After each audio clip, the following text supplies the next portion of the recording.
Welcome to Global Dispatches, a podcast about foreign policy and world affairs. I'm your host, Mark Leon Goldberg, editor of UN Dispatch.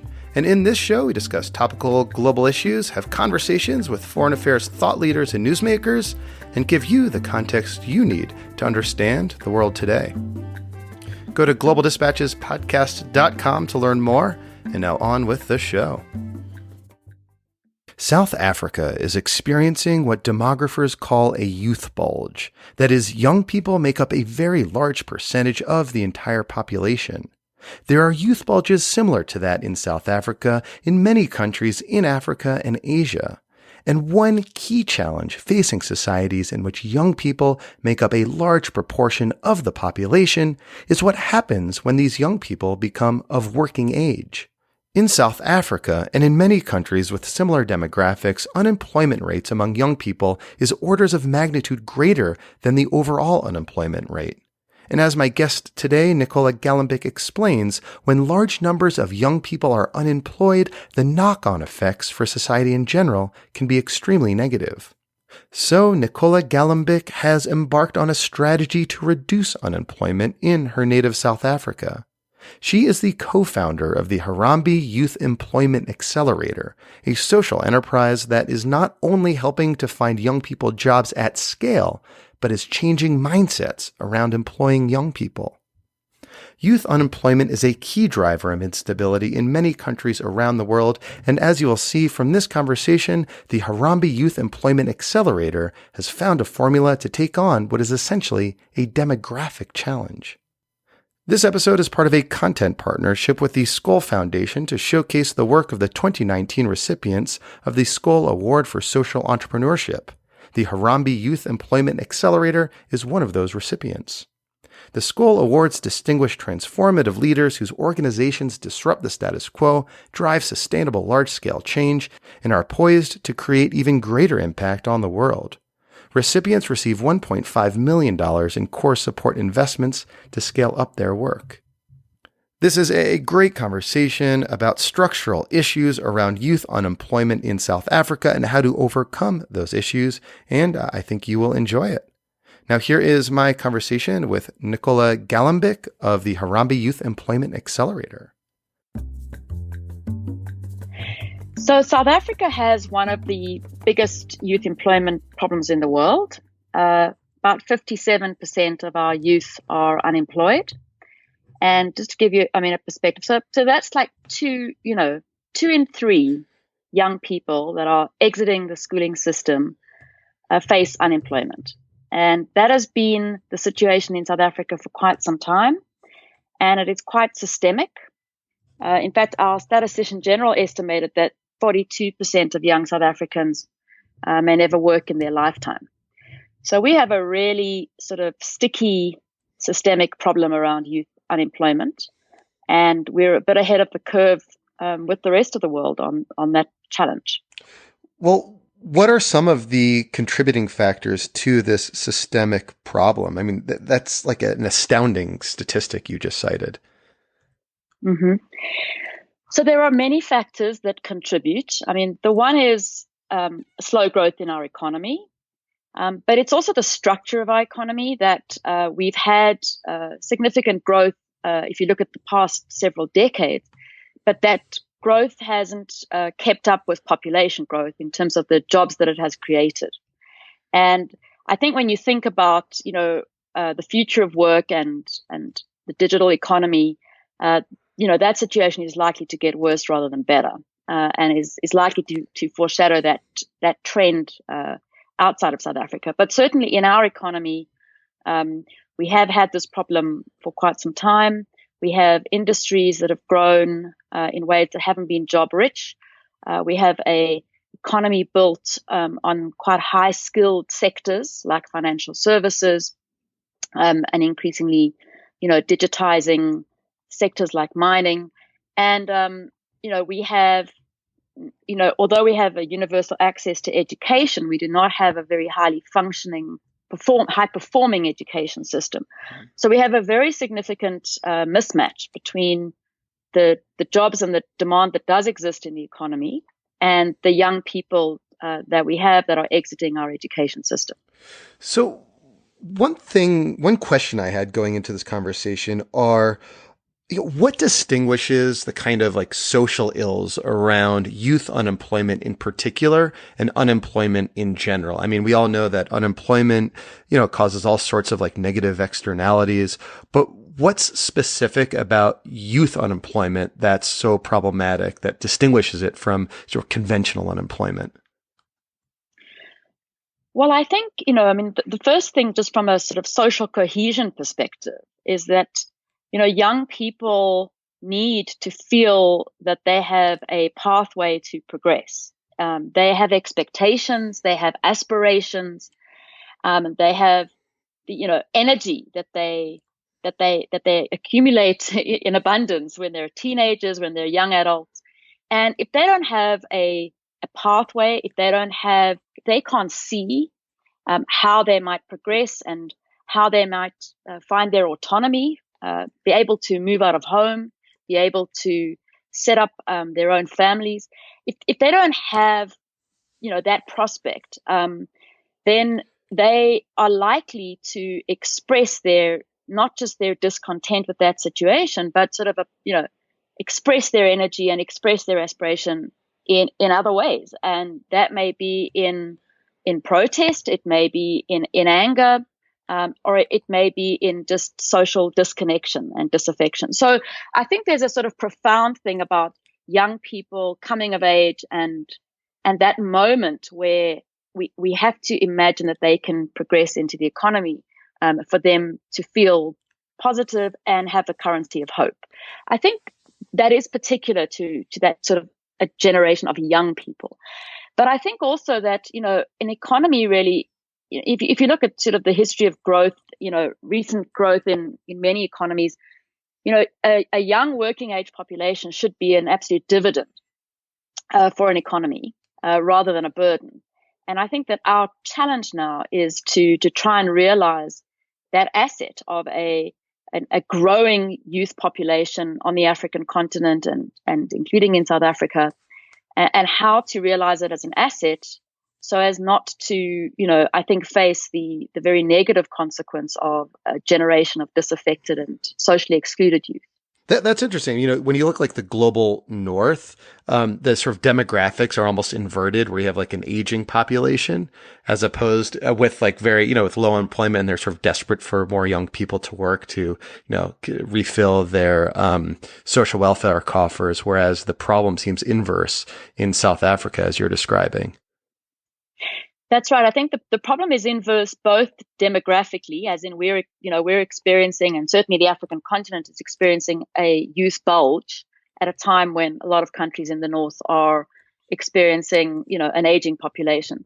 And similarly, I mean, it's also a different dynamic on the demand side, where you're going, in many economies in the north from a situation of near or full employment to sort of facing the prospect of the destruction of jobs through the fourth industrial revolution and other trends, and people facing, the prospect of a future where there will be fewer jobs. Whereas I think in our context, the absence of a great number of jobs to attract and be to absorb the large numbers of young people has in fact been with us for decades. So we face that future of work already. So you described a demographic situation sort of working against the prospect of lowering youth unemployment, and you describe systemic challenges that hinder lowering youth unemployment. How did you come up with HARMBE as a solution to this challenge?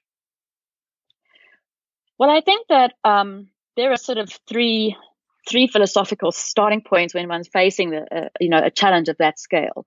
I think the first is that to the extent that there are limited opportunities available in the economy, it's really important that we're able to distribute and spread those opportunities in a fairly equitable way.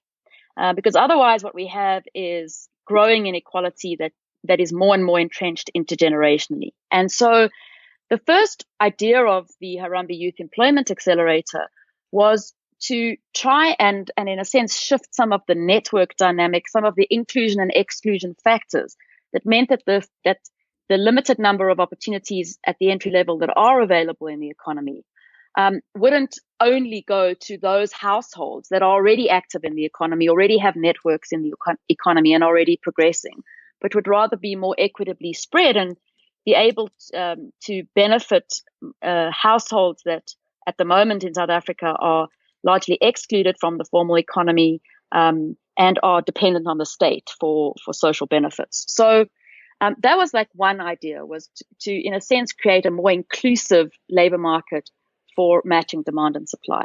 The second idea was that, if we're going to grow the economy, we have to be able to, and grow the economy inclusively for young people.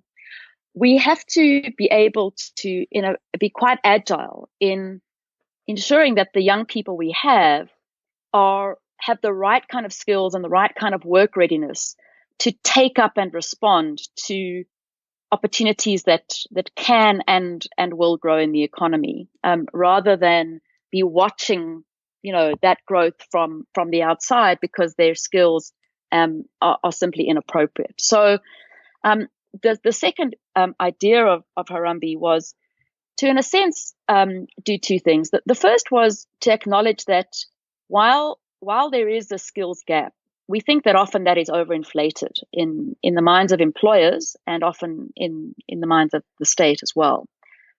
In the sense that we tend to use the traditional qualifications that sort of represent pretty much 19th century education as measures of my competence, of my capability. Like you do well on a test, you have certain skills, that sort of thing. Yes, or you've passed certain levels of schooling, or you've qualified from a tertiary institution, right? You've graduated in some program, and only 25% of South African youth actually ever go into higher education programs post schooling, and our schooling system is fairly poor. So if you're going to use only those kinds of qualifications, how well you can perform on a maths test, or that you've got a computer science degree from a university. If those are going to be your only measures and your only proxies for whether young people are capable of performing in the economy, then you're actually going to face skill scarcity pretty much forever. And secondly, young people are going to be kept out of the economy by effectively those qualifications requirements become barriers to their entry into the economy. So what HARMBE has been trying to do is find new ways, both of assessing young people's potential and, in a sense, trying to create breakthrough solutions to how to help young people see what they're capable of and build on their own employability and capability to be productive in the economy, and also then change the way employers behave in terms of their hiring practices and give employers new tools for judging young people's potential, so that we can, in a sense, create a much more fluid and inclusive pathways for young people into all the kinds of new work opportunities that are and can be created in the economy. We can bemoan the fact that we're losing what were traditionally, very formal sector, stable forms of jobs. We of course need to try and grow those, but we also understand that there are new forms of work that are emerging and growing, whether it's gig work, whether it's more informal forms of self-employment, whether it's micro-enterprise at a community level, whether it's circular economy at a community level, and how we can both encourage and support young people to understand and to build their capabilities without going through formal education processes was a sort of big theme. Maybe talk me through an example. Like what does this look like in practice if I'm a, 19-year-old South African with not the kind of formal skills, the formal training, the degrees that sort of conventionally lead to jobs? Like how do you step in? How does HARMBE step in? Well, maybe to give you a few examples. So, the first would be, we might have quite a competitive global business services sector in South Africa. where we're able to compete in the global market for, to operate voice-based call centers, to operate customer service centers. Now, for young South Africans, they can and do, in fact, have very good attributes for performing in those environments. But if they haven't been in school for some time and they haven't gone to university, their English may or may not be at a level, and certainly their spoken English may not be at a level where they're going to immediately succeed in a call center environment. They may have grown up sort of using their mobile phone, but they may have never seen a computer and they may have never touched a keyboard. And those are not things you need to go to university for, but they're also not things that these young people can just, sort out on their own. Because there's no one at their home that speaks English and that they're going to practice their English with. And there's no computer at home and no necessarily opportunity to get access to that. So there would be an example where, having understood the sort of quite small and simple things that we need to fix or solve for with those young people, we're able to, in a matter of a couple of weeks, with a combination of face-to-face or self-directed learning opportunities, get those young people to a point where they can, really compete effectively, not just in South Africa, but globally in that kind of job market. And those are really great entry-level jobs for a young person from a poor family in South Africa. So that would be one example. But another one, even, to give you a more, another kind of example is, at the moment, employers in South Africa believe that if I need to hire a junior programmer or an app tester or a data analyst, there is no way I can hire such a person if they don't have a university degree. And we just simply do not and will not produce enough graduates in those kinds of fields to grow the skills we need for that, evolving digital economy fast enough. So there's an example where we are creating and working with partners on those sort of scaling up the breakthrough solutions to get unemployed youth into junior programming, data analytics, and testing kind of jobs without having to go through tertiary. Mm-hmm. And at a speed and at a cost that is going to enable not just them to progress, but the economy to grow, and to pivot into the digital economy. So that's another one. But then a third one would be like at a level of what we would call a township, which is a kind of a historically Black South African community. Because of apartheid, a lot of those communities are far geographically from the center of cities, and therefore, transport costs are high to where the jobs are, and we're having to find solutions for young people to work where they live. And one of the examples there is social franchises around delivering community services like early learning, being able to give people and scaffold young entrepreneurial people who want to run their own micro enterprises, delivering services that are good for communities and that allow them to generate a livelihood. So, you described a lot about sort of the challenges facing young people seeking employment. But earlier in our conversation, you sort of talked about how employers themselves have this kind of mindset that they can only hire someone with a tertiary degree.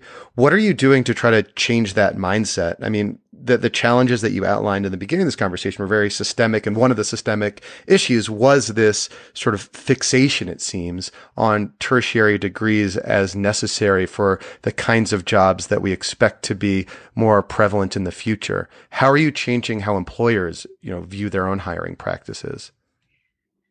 So I have to say this has been both the most difficult and I think the most important and exciting work that Harambee, I think, has done over the last 7 to 8 years is to really be on a change management journey with large employers who are themselves market leaders and might influence both their peers, but also sort of set new standards in the economy around what is and isn't okay. One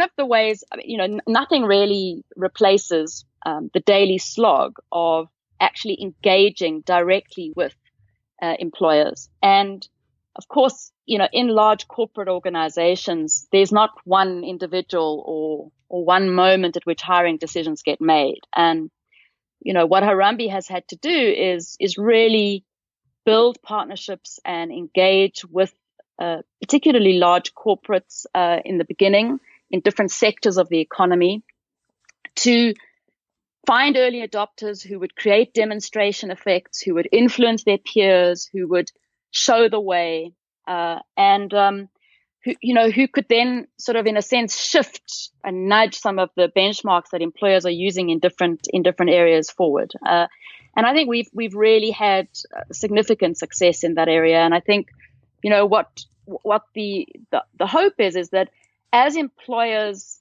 sort of, try it out, see that it works, see the return on investment of making some of those shifts, get to see the value of these amazing pool of young people that until now they haven't had access to, that you eventually kind of get momentum in that process, and eventually to tipping points where the sort of behaviors of employers shift.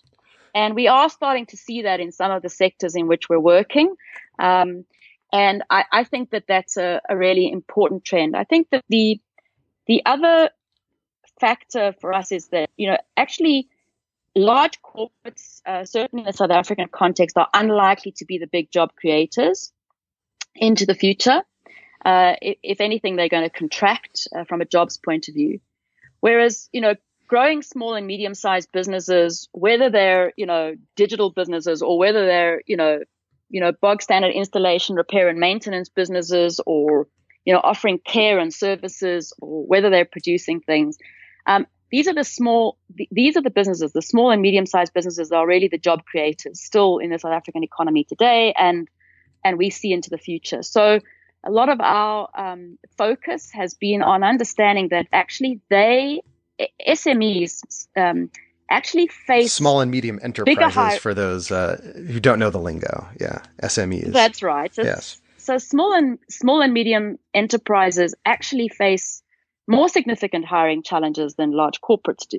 The risks of hiring young people who aren't work ready, are much tougher to deal with if you're a sort of entrepreneur trying to, do 15 jobs in a day. And also, if you're facing skills scarcity as a small and medium-sized business, your ability to sort of compete in a scarce labor market, to pay the kind of salaries that big corporates can pay, are going to hit you hardest if you're a small growing business. So in fact, we think that there's a kind of win-win there as well. If we can shift, the way in which credentialing works, the way in which, talent and skills are measured. And if small and medium-sized businesses can therefore access a bigger pool of young people who, despite not having the traditional qualifications, may in fact be work ready and able to be really loyal contributors in those growing businesses, we might have a kind of a virtuous cycle happening there. So can I ask, do you have like a rough estimate of the number of young people placed in jobs through the Harambee Youth Employment Accelerator? So we've been around for about 7 years now, and in that time, young people have been pathwayed into 100,000 jobs and work experiences by Harambee. So I asked that question because I'm wondering like how transferable the model that you've created for South Africa is to other contexts in which there is like a youth bulge demographically and also high youth unemployment rates. Like, have you seen or do you suspect that you can take what you've done in South Africa and apply that model to other countries, perhaps in the region or perhaps elsewhere in Asia where it has similar sort of demographic challenges? So we have actually already started to do that. We have the beginnings of a Harambee initiative in Rwanda, in partnership both with the Rwandan government, the MasterCard Foundation, and other partners. And I think that it's been very good to see that, not just our work with young people, but in fact our modality of working in the ecosystem of working with employers, unlocking new pathways for youth in the economy, can have relevance and applicability in a small but really interesting growing economy like Rwanda. Of course, we face the challenge there of a much smaller formal sector, but on the other hand, a government and private sector and international community all very focused on growth and innovation. So that's been an interesting sight, and it's fairly early days, but we're off to a really interesting start in Rwanda. And I think that certainly we are constantly being approached by both development agencies, different sort of governments from other countries, as well as private sector players who increasingly, when they visit Harambee, when they engage with what we're doing, say, wow, that's our problem too. And the way you're doing it is very, very innovative, very novel, and is what we need. I think that when we've thought about, well, what would be transferable? I mean, obviously there are principles that we are trying to share and evidence that we're trying to share. But then, I think that there is probably more than that we will be able to replicate and share. Certainly, in the African continent and in other developing and emerging economies, and perhaps also in the North. And I think that one of the things that's enabling us to think in that way is we've built out a pretty extensive and sophisticated data-enabled tech platform. It's a cloud-based platform where we can very rapidly scale the numbers of young people that are on the platform. It's a very data-rich organization, and if we're able to sort of apply some of that capability, we've developed something called an employability map, which is able to map young people's capabilities and work readiness in multiple dimensions, not just taking their qualifications into account. We're able to nudge young people towards opportunities.